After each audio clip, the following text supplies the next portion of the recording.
After unwrapping the shrink wrap, carefully remove the fire screen front assembly by lifting it up and out. The hood for the fireplace that suits the fire screen front can be found here.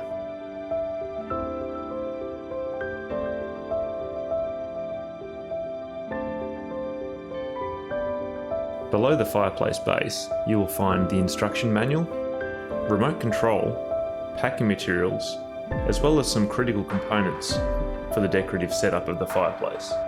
Remove these materials and lay them out so you can inspect them.